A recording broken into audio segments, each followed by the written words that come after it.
Hello बच्चों, ये है class number 12 chapter number 1 real number. आज हम लोग करेंगे है ना रियल नंबर से रिलेटेड ऑब्जेक्टिव क्वेश्चंस, है ना। सारा का सारा क्वेश्चंस बहुत ही इंपॉर्टेंट है और आप लोग जानते ही हो कि बोर्ड के एग्जाम में 20 मार्क्स का ऑब्जेक्टिव क्वेश्चंस आता है, ठीक है। इसलिए मेरे एक एक क्वेश्चन, जो भी क्वेश्चन मैं यहाँ पे लिखूंगा करूंगा, सबको बहुत ध्यान से सुनना है आपको, ठीक है। तो सबसे पहले मैं पहला क्वेश्चन लिखता हूं। क्वेश्चन है the exponent of 5 in the prime factorization of 3750 is, है ना। तो हमें क्या करना है, एक्सपोनेंट 5 का कैलकुलेट करना है, ठीक है। तो पहले ऑप्शन लिख देता हूं मैं, है ना। तो ये ऑप्शन है 3, 4, 5, 6। तो पहले क्या करना है, हमें 3750 का प्राइम फैक्टराइजेशन करना है और फिर चेक करना है कि 5 का हाईएस्ट डिग्री क्या है, यानी कि 5 का डिग्री क्या है, वही उसका एक्सपोनेंट होगा। तो यहां पे मैं प्राइम फैक्टराइजेशन कर लेता हूं। तो ये देखो आप, 3750 का हमने प्राइम फैक्टराइजेशन कर लिया। अब आप चेक करिए कि 5 कितने टाइम्स आया, 1, 2, 3, 4, है ना। यानी कि 5 टू द पावर कितना होगा, 4। उसको एक्सपोनेंट फॉर्म में लिखने के बाद देखिए कैसे लिखते हैं।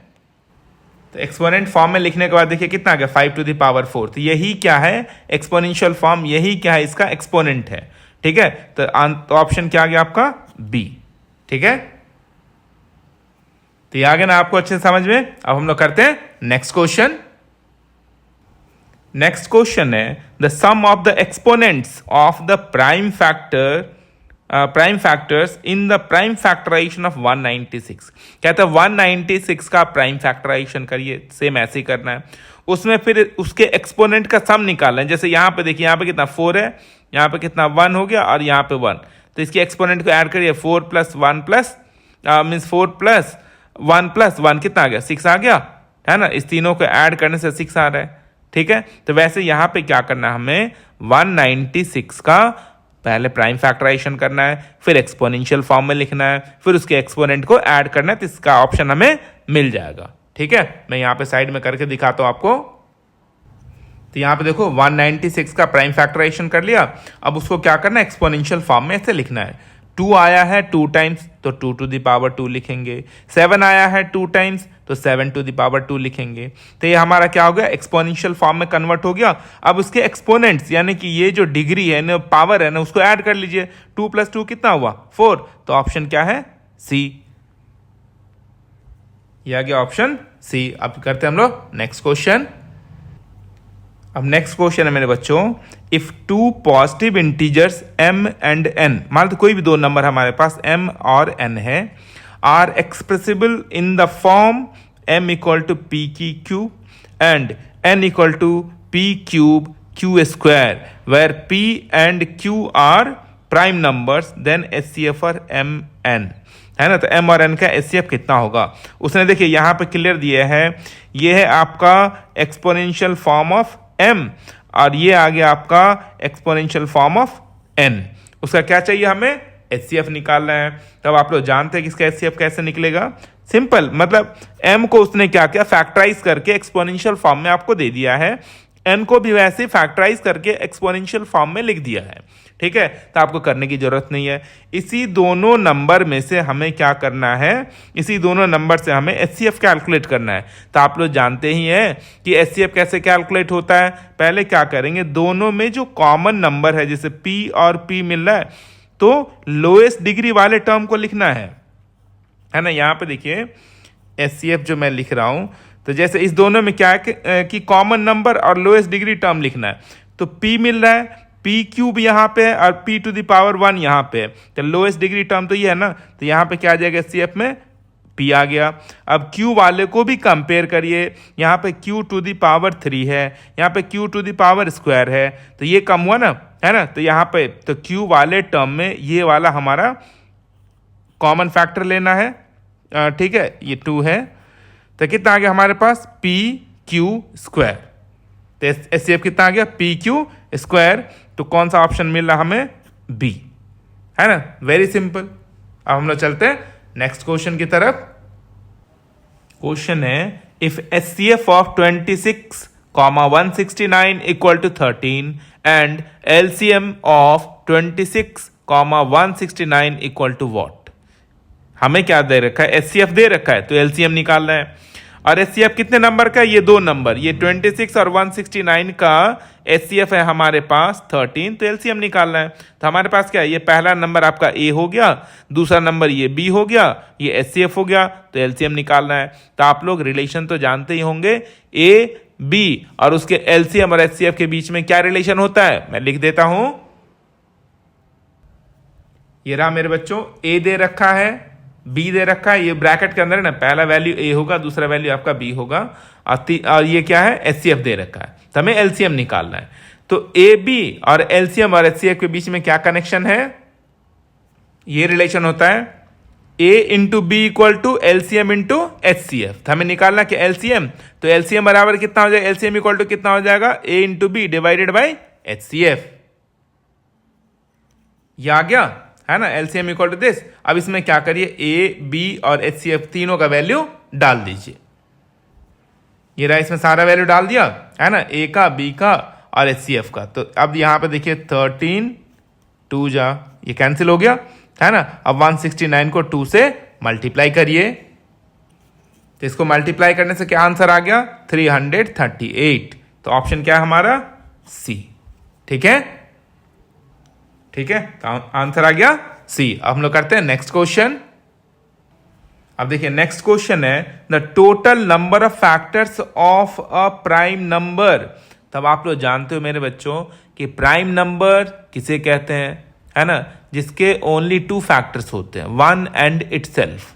तो एक तो 1 हुआ और दूसरा वो खुद हुआ, तो काउंट से ही पता चला कि कितने फैक्टर्स होंगे उसके, 2 फैक्टर्स होते हैं। तो ऑप्शन क्या है हमारा, सी, क्योंकि प्राइम नंबर के ऑलवेज हमेशा 2 ही फैक्टर्स होता है, एक होता है 1 और दूसरा वो खुद होता है। ठीक है मेरे बच्चों, ये नेक्स्ट क्वेश्चन है, the least number that is divisible by all the numbers from 1 to 10, यानी जहां पे 1 और 10 दोनों क्या है, इंक्लूड है, इज, मतलब वो नंबर हमें पता लगाना है जो 1 से भी डिवाइड होगा, 2 से भी, 3 से भी, 4 से भी, मतलब अप टू 10 सबसे डिविजिबल होगा।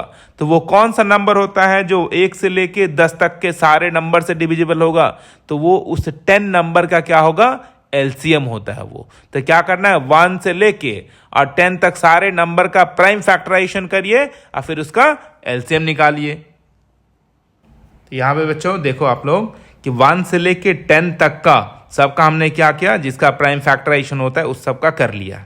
अब इसका क्या निकालना है, एलसीएम। तो एलसीएम के लिए क्या करना है, सभी में जो कॉमन नंबर होगा उसमें हाईएस्ट डिग्री टर्म को लिखना है। तो ये देखो आप, इस सब में जो 2 मिल रहा है, तो 2 में हाईएस्ट डिग्री कहां पे, देखिए ये है 2, ये है 2, ये है 2, तो 2 में यहां पे हाईएस्ट डिग्री, क्योंकि एलसीएम के लिए हम लोग हाईएस्ट डिग्री देखेंगे, तो हाईएस्ट डिग्री टर्म कौन सा है, ये, तो 2 to the power 3 आ गया। अब 3 सर्च करिए सभी में, 3 का हाईएस्ट डिग्री क्या है, यहाँ पे 3 है, यहाँ पे 3 है, फिर यहाँ पे 3 है, तो ये वाला टर्म क्या होगा आपको लिखना है। फिर 5 सर्च करिए, 5 यहाँ पे दोनों का डिग्री सेम है, तो 5 आ गया। 7 देखिए कितने टाइम से, एक ही टाइम से, तो वो 7 आ गया। अब इस सबको लिखने के बाद क्या करना है, इसको मल्टीप्लाई कर लेना है।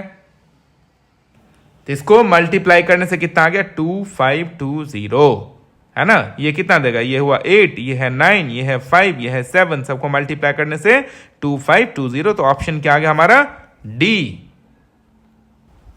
मेरे बच्चों ऑप्शन क्या आ गया, डी। हम लोग करते हैं नेक्स्ट क्वेश्चन।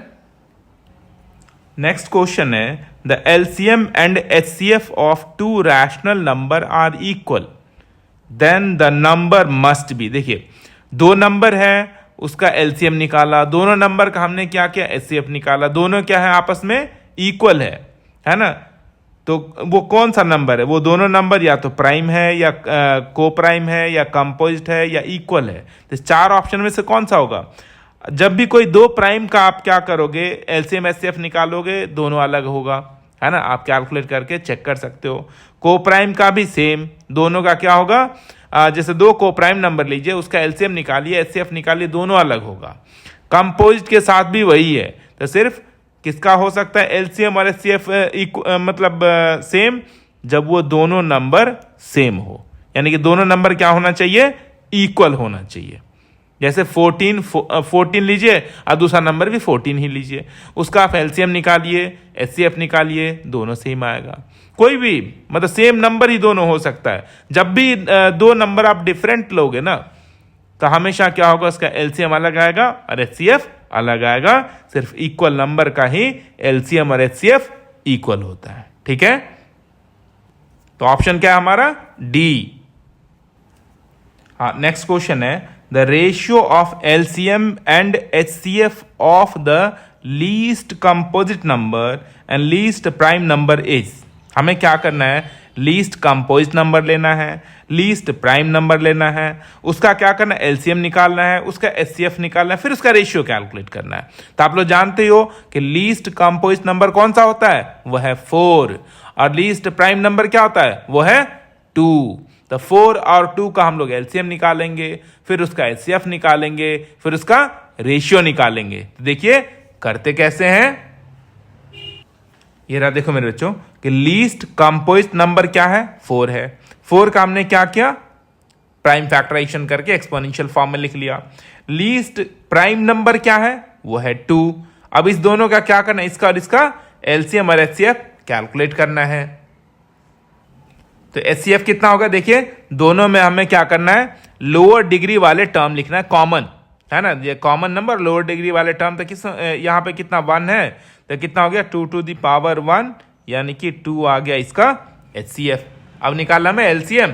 तो एलसीएम के लिए क्या करना होता है हमें? एलसीएम के लिए हम लोग करेंगे दोनों में जो कॉमन है उसमें हायर डिग्री वाला टर्म लिखेंगे। तो कितना है? 2²। तो ये कितना हो गया? 2 इंटू 2 मीन्स 4। अब हमें क्या करना है? एलसीएम इंटू एचसीएफ कर लीजिए, सॉरी एलसीएम और एचसीएफ का रेशियो निकाल लेते हैं। तो एलसीएम और एचसीएफ का रेशियो निकालेंगे। तो रेशियो कितना आ जाएगा? LCM divided by HCF. तो एलसीएम है 4/2, 2 1 जा 2, 2 जा, तो रेशियो कितना आ गया? 2:1। तो ऑप्शन क्या आपका? बी। ठीक है, नेक्स्ट क्वेश्चन है if LCM of x and 18 equal to 36 and HCF of x and 18 equal to 2 then x is what, है ना। इस ऑप्शन में से क्या आंसर आएगा? तब आप देखो मेरे बच्चों, हमारे पास ये है a, बताया था ना ब्रैकेट के अंदर एक नंबर a होता है, दूसरा नंबर b होता है। ये आपका हो गया एलसीएम और इधर क्या है आपका एचसीएफ। तो हमारे पास a b है, एलसीएम है, एचसीएफ है, इसमें अननोन हमें कैलकुलेट करना है। तो हम लोग जानते हैं कि a into B, A multiply B equal to कितना होता है? LCM into HCF. यहां पर बच्चों ये सॉल्यूशन क्या है? a into B equal to LCM into HCF होता है। तो हमारे पास ब्रैकेट के अंदर जो फर्स्ट नंबर है ये है हमारा a, ये है हमारा b, ये हो गया हमारा एलसीएम और ये हो गया हमारा एचसीएफ। तो ये सारा वैल्यू क्या करना है? यहां पे आप लिख दीजिए। तो यहां पे देखो मेरे बच्चों सबका वैल्यू डाल दिया हमने। a है x, b है 18, एलसीएम आ गया 36, एचसीएफ आ गया 2। तो x निकालेंगे तो x के साथ जो 18 मल्टीप्लाई में है उधर जाने से किस में कन्वर्ट हो जाएगा? वो डिवाइड में। ठीक है, तो x इक्वल टू कितना हो गया? 36 इंटू 2/18, 18 1 जा और 18 2 जा, तो दोनों को मल्टीप्लाई करें कितना आ गया? 2 2 जा, ये आ गया 4, है ना। तो आंसर कितना है? 4। तो अब ये देखिए 4 आंसर आया x की वैल्यू। तो हमारा ऑप्शन क्या है? सी। ये रहा मेरे बच्चों ऑप्शन सी।